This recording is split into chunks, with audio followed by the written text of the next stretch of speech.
what you played. The odds were stacked against us. And we just hug each other. Because we thought we made it. If something good happens to you, I don't know about you guys, but I tend to look back. You sacrificed for us. You're the real MVP. Fuck it. I'm trying to make it for my mom. Yeah. What's a life without a home? Yeah. I like this shit with no shame. Yeah. Why come back here with that pain? What's up? We're back to Savold Fantasy Talk prior to week 1.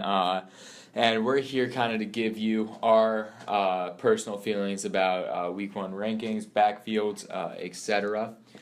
First off, we're going to start off talking about the murky backfields. Right now, 2 really stand out to us, and that's the Bengals and the Patriots. The Patriots, last year, we kind of saw, for once, a non-murky backfield with them using LeGarrette Blount as a feature back, bell cow back, to get all the carries. And we saw Blount, even though he was terribly inefficient, averaging under 4 yards per carry, he got, 18 touchdowns? 18 touchdowns. Which, that's what you buy in fantasy. Top 10. Yeah, top 10 running backs. Fantasy. So now we have Mike Gillislee, Rex Burkhead, James White, Deion Lewis, which is kind of a four-headed backfield there. Gillislee was going first by a long shot in fantasy drafts, and I think Gillislee probably still is the most talented back. But John, what do you think Belichick's going to do this week?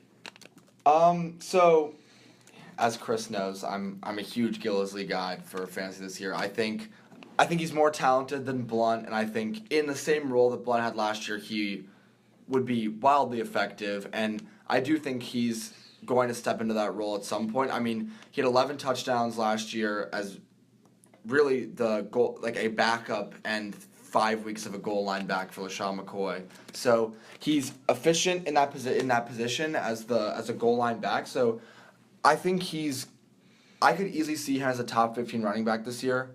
But it all depends if he's able to get into that spot. And I think you just looked at it, Chris. I don't think he's atop their depth chart right now, even though he's not. He's third or fourth, I believe. Yeah. So I mean, but obviously Bill Belichick is always accustomed to put his passing down back as a starter. So the things that we're hearing though, honestly, are not that encouraging for Gillislee. We've heard that Belichick is. He says that Gillislee still has a lot of ground to make up in the offense, and while that's worrisome, I think if that at least shows that Belichick at least has him on his mind. He wants to get him there, and he said that he thinks he can get him there. The question is, how long will that take?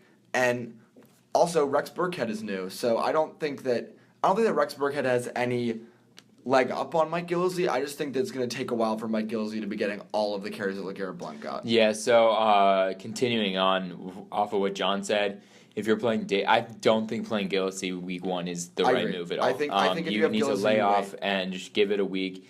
And I would say the same thing about a lot of situations, but I think Gillislee is the number one situation where just give it a week, see what Belichick does. And I think you have to be used to owning a back in the Bill Belichick backfield. You're going to be, every single week you play them, it's going to be a crapshoot. You're not going to know what you're going to get. And hopefully Gillislee comes out as the number 1 running back, or hopefully they do have a number 1 running back that's clear by week 2 or week 3. I think not playing Gillislee week 1 is very wise. Also, the Chiefs' defense is really good, so it's not like, the Patriots should win. So the thing about Patriots running backs is in a lot of cases they're matchup immune because they're winning so much they get all the garbage time carries. But the problem with starting Gillislee this week is it's not a good matchup and you don't really know how many carries he's going to get. I predict probably 10 carries for Mike Gillislee and no catches. And if the one thing I will say is if you're really struggling to find a flex play and he's sitting there on your bench, you have no one else, he's a decent bet to get you a touchdown. Yeah. Continuing on, we have Joe Mixon, who's listed 3rd on the Bengals depth chart. First off, I think that if you drafted Mixon, you had to expect that Mixon wouldn't be starting right off the bat, or at least it would be an RBBC right off the bat. Second, starting running backs or second-string running backs a lot of the times are listed as 3rd, even though if The real running back competitions between the first and the third guy, and the second running back there will be the pass catcher back. So it's like what Belichick does, except like Belichick for instance, the Redskins, P. Ryan, I'm assuming, is the third back on the depth chart. Thompson's number 1 or number 2, and you have Rob Kelly at number 1. So I don't think there's as much ground to make up between Mixon and Hill as one would think, but I still think Mixon's another guy. Don't play him this week. He doesn't even have that great of a matchup against Baltimore, which is going to have a very strong defense this year. And I would just hold off with Mixon, but definitely don't trade him away. Definitely don't get too down on him.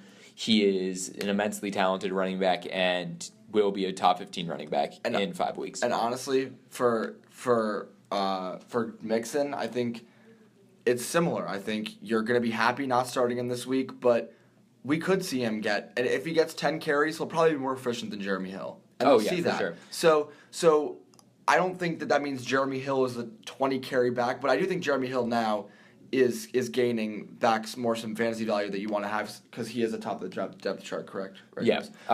So yeah, Jeremy. I think for anything, this boosts up Jeremy Hill's value because I think most people, at least from my perspective, I didn't think that Mixon had any chance to start week 1 just as a rookie. I think it's hard. Mm-hmm. So I think the only rookies starting week 1 would be Hunt, Fournette, and McCaffrey. Cook starting. Oh, and Cook, yeah, and McCaffrey. I say McCaffrey. McCaffrey's murky again because McCaffrey's another guy. Don't use him week 1. Just let it. Except that I like his matchup against. His matchup is great. So who's he playing? San Francisco. I like the matchup, and in PPR, I like him. Oh, for sure. But I think the rookies that you can start with confidence this week. Honestly, I know you're high on him, Chris. I don't like Kareem Hunt this week against New England. I wouldn't say I'm high on it. I'm high on him as an athlete, I'm just high on him throughout the year. I think if you're doing daily fantasy, weekly fantasy, I think Hunt's maybe not someone to go with, but his value probably is extremely good in daily fantasy. I'm saying they set the prices like a month ago before Spencer Ware even got injured. Mm-hmm. So proceed with caution, but I do think you're not going to see much of him this week when you're playing New England. Yeah, okay, so in the beginning of the game, because I think KC has the defense to stay in the game for maybe 2 quarters or 3 quarters. I mean, it should be close until probably the end, because New England always finds a way to pull away after halftime. But I don't know, Hunt probably 15 carries. You would hope in a run-heavy offense. For sure, yeah. So. There are worse options. Andy Reid is not one to give up on the run. Yeah, I'd say that. There are worse options than Kareem Hunt, and at his low price for daily fantasy, I like him as a flex or maybe an RB2. And then, I did not just proceed really with caution. quick, a kind of another murky backfield, not very murky, just a backfield in which the backups have a lot of potential is. Indianapolis with the Colts, and they just picked up Matt Jones, the Redskins running back, who actually was extremely efficient last year, averaging 4.6 yards per carry. The fumble just got him. The fumbling's got him. Injuries got him. But honestly, a lot of it was just Rob Jay Kelly. Gruden just absolutely hated him. Also loves Rob Kelly. So now he's in the Colts backfield, and I think there is, if you have a very deep league, if you're in a dynasty league, I would pick Jones up because I think he's a lot of potential. Yeah, I like him. I just don't think. I think Frank Gore has reached the end of his rope in some way. So, do I think Frank Gore is the starting running back for the first 5 weeks? Yeah, probably. But I think Matt Jones is a talented guy. I don't. Mm-hmm. I think giving up on him would not be wise because I like him. But it's tough in that backfield, and I don't like any of those offensive players without Andrew Luck. Yeah, neither do I. And then, so now we're going to talk a little bit DraftKings special. We're going to go kind of position by position, and we're just going to be going through my DraftKings lineup. But this also guys to target for like your exactly. We're just this is basically best matchups, and just not only for DraftKings. So at quarterback, my top 2 candidates are Derek Carr, and it used to be Jameis Winston, but I think Sam Bradford also is great value. But Carr, I think, is the surefire quarterback you should be drafting, you should be playing. If you have Carr on your roster, there's almost no cases where you shouldn't be playing him. He's playing against a terrible Tennessee defense in what should shape up to be a very, very good game. 2 young quarterbacks facing off against each other. My sneaky play this week is Carson Palmer against Detroit. Oh, yeah, that's another good one, John. Good point. So I had Carson Palmer 2 years ago. I'm a big fan of his. I see a very good chance that Carson Palmer bounces back this year, and I really like the matchup. So if you're looking for a QB fill-in, if you have Luck, if you have Winston, if you're worried about other guys like maybe Cousins or someone, yeah, I could definitely see Carson Palmer as being a good option. So then, continuing on, I have Dalvin Cook as my number one running back. He's playing against the New Orleans defense, which is obviously has been bad. It's been bad for a while, ever since they went to the Super Bowl. He's a clear-cut number one running back. He should be in line for a lot of carries, and again, what should be a pretty decent game to watch. I'm excited to see what the Vikings offense can put together with kind of Diggs and Thielen with a year under their belt, a full year under their belt as starters. And then you have obviously very talented back in Dalvin Cook. I'm sorry. So that should be a very interesting matchup. I'm very high on Cook this week. How about you, John? So I like Cook, like for DraftKings purposes, because he's going to be a lot cheaper than some of these other guys. But just looking through the matchups, I think Todd Gurley is for sure an easy. I don't know. I think he's a top 5 this week against Indianapolis, and I see a very good chance that the Rams win that game and that Gurley's going to get over 20 touches.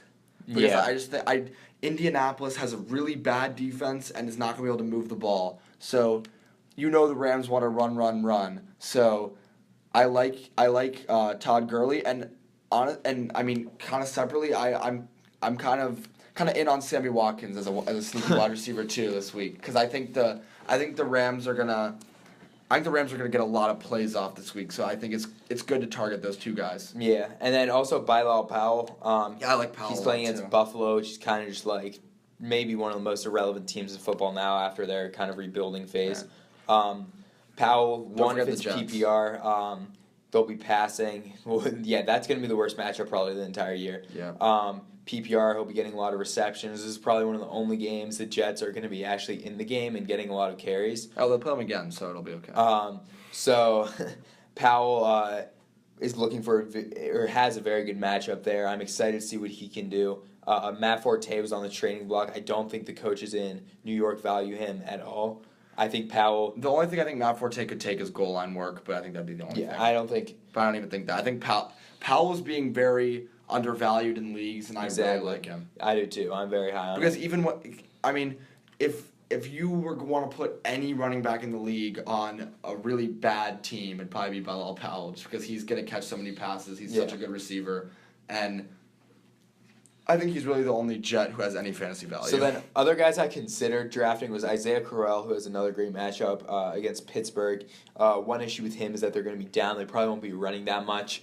But then, and then also Christian McCaffrey, we kind of touched on, will be great value in PPR. I think the Carolina coaches do intend to use him, but it's really murky there, and I would not play him with confidence. There are rumblings they have a Christian McCaffrey playbook. So, yeah, exactly. I mean, that's always for a fantasy owner. That's always good to hear. Yeah, and then C.J. Anderson also playing against the Chargers, another great matchup. There are a lot of good matchups this week. I mean, you can't really go wrong. Jordan Howard against Atlanta. I like the Howard matchup, and I think if you look, LaShawn McCoy. I mean, obviously he's a top 4 back anyway, but his matchup is really good.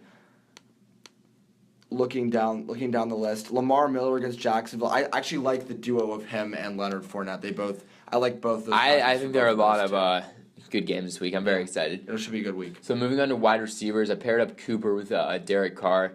Cooper, obviously, he'll be getting a lot of receptions, and he's playing against a terrible defense in the Tennessee Titans. Actually, not that bad, but they're pretty bad. And I think Cooper, he got a lot bigger in the offseason. He's going to be utilized more in the red zone, which is kind of the issue with him last year. He's always put up great numbers as far as receptions and yardage, but you kind of saw his touchdown numbers. They were never that great. He had 5 touchdowns last year. And if he could bring that up to 8, 9 touchdowns this year, he's suddenly a top 5, top 10 wide receiver.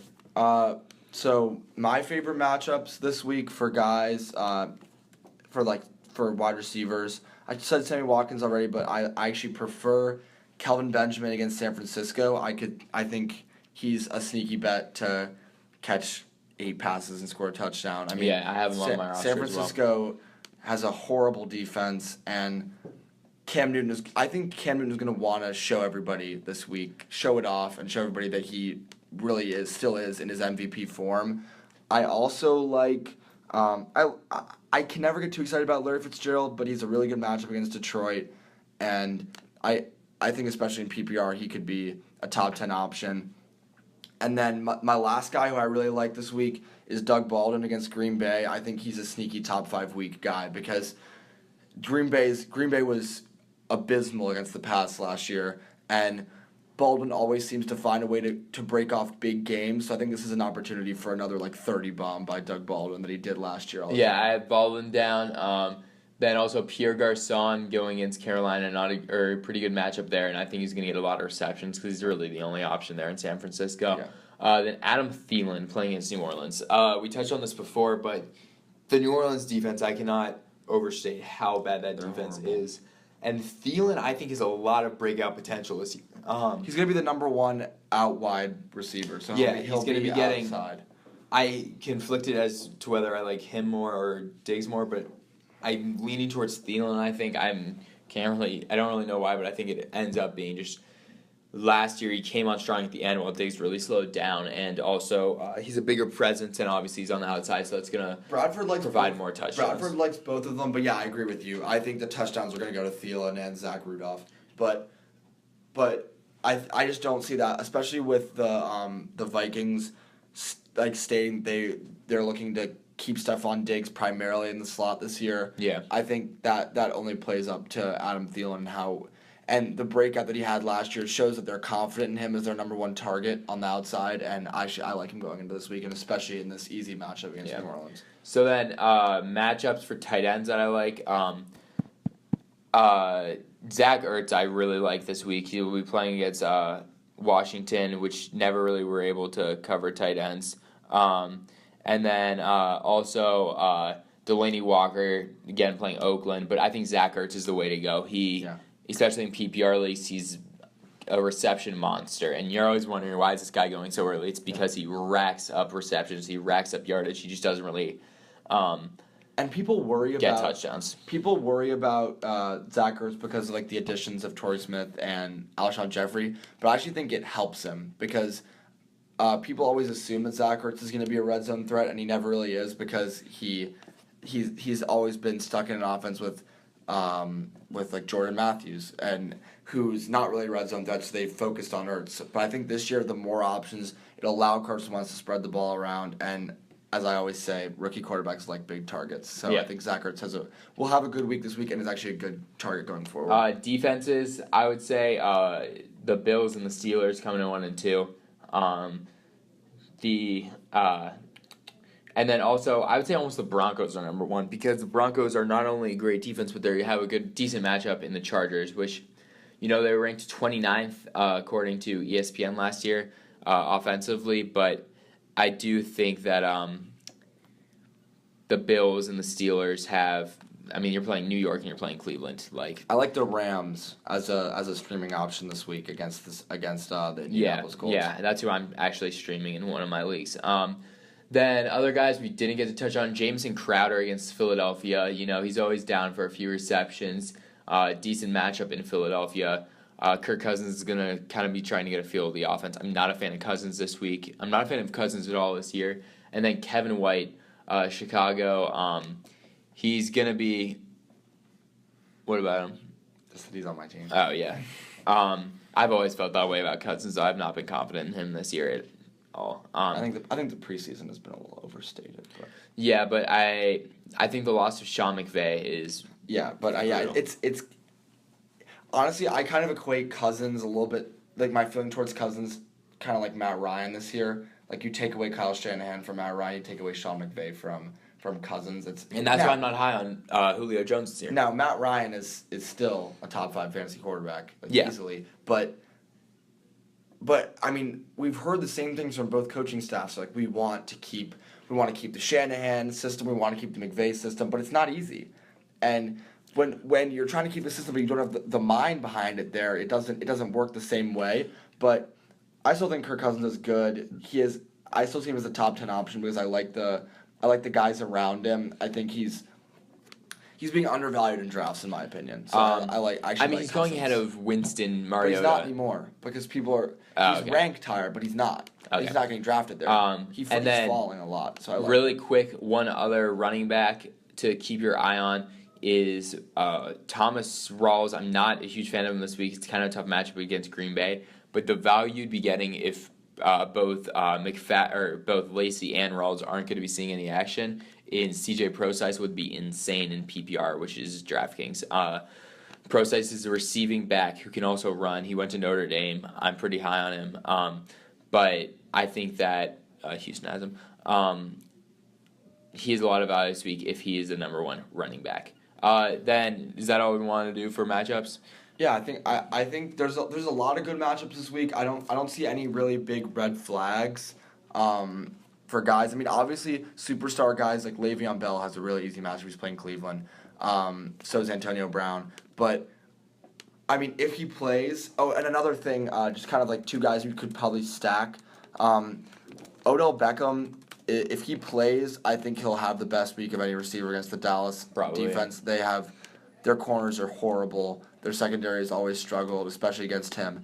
And I actually really like Brandon Marshall to go along with him because I think Beckham stretches out defenses really well, and they can only waste two. They have to waste two bad corners on the two of them because they just don't have anybody good. So I could see Marshall having a really good game to go along with Beckham. I think there are two good options. Marshall more as a flex and Beckham as wide receiver one, obviously, if they both play. So then, that sums up basically our weekly fantasy portion. And then I'm going to quickly go through 15 Lists of 5, which is the yearly article I write, which is basically a breakdown of lists of 5 of like different things like bust, breakouts, etc. So I have my top 5 wide receiver running backs, all of that. You can check that out ongoing for 2. But then for my 5 breakouts, Devontae Parker, Dalvin Cook, Martavius Bryant, James Winston, and Hunter Henry.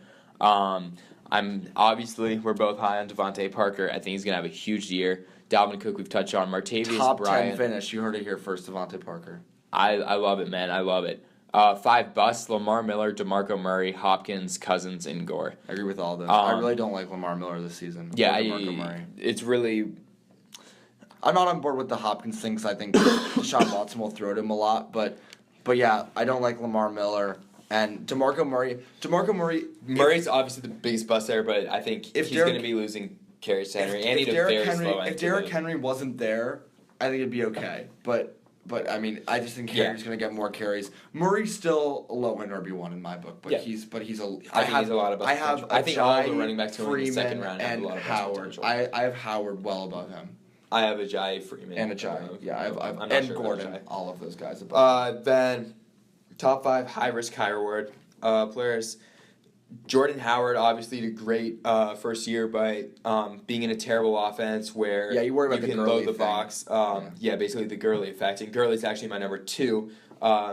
He's still going in the 3rd round, and you're either going to get Gurley from his rookie year or Gurley from last year, and those are two polar opposites. Then you have Dez Bryant, who I think actually might have a good year. He's finally healthy. He's finally in a well-functioning offense.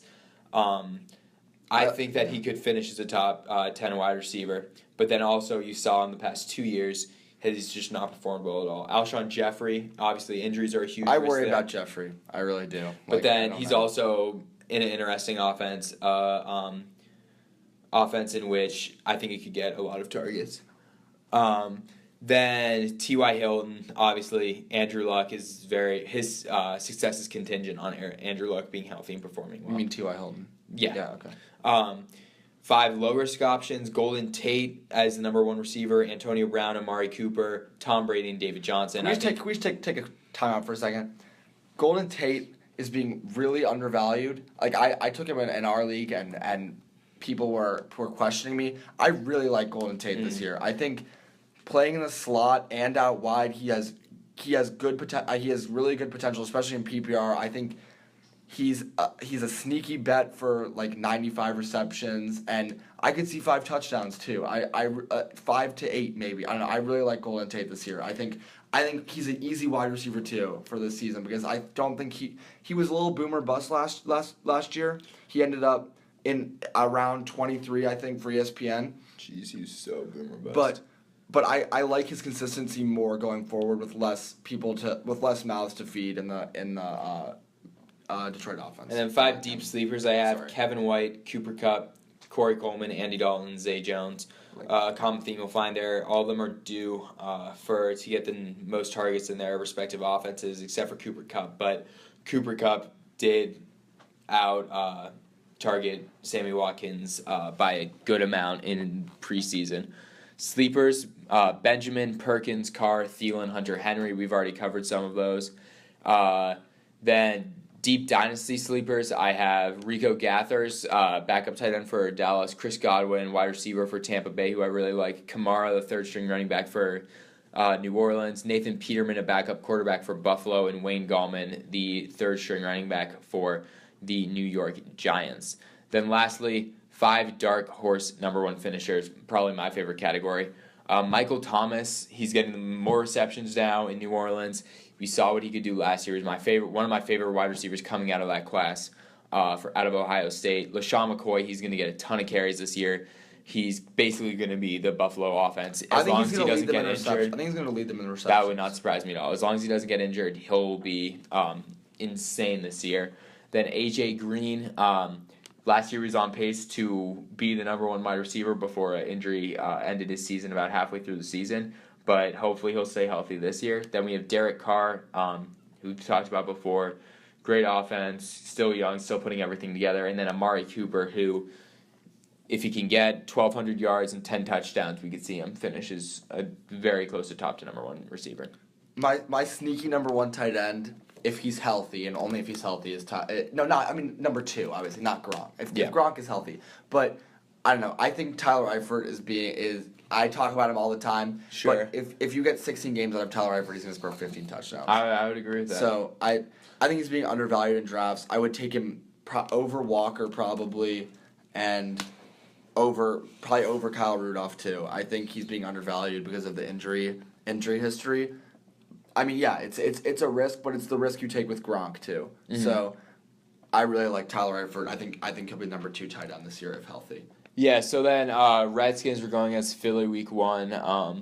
Not much to say about that. It'll be interesting to see how the offense performs when it's game time. It's a pretty good matchup. Yeah, it should be a good game. But I think it's gonna be a close game because you kind of have 2 teams that you have one team that is very young and I mean they don't even have an identity offensively. They have Carson Wentz, but then they have new running backs, new wide receivers, and then you have the Redskins who had one of the best offenses in the NFL last year, yet they do not look that great in preseason, and they also just have not performed or did not get enough touchdowns last year. I think the Skins are going to win this one. I really do. I think Carson Wentz is going to have a really good year, but it's going to take him a couple games to kind of build up that chemistry with all those new targets he has.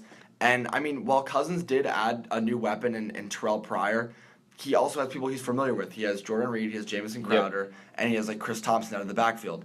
So I just think since the Redskins know their identity a little bit better than the Eagles, and I don't think either defense is going to be too impactful on the game, I don't know. I think the Redskins are going to win this one. Yeah, so that's about all we have from Savold Fantasy Talk this week. This is the Fantasy Football Formula, and we'll get back to you next week after week 1.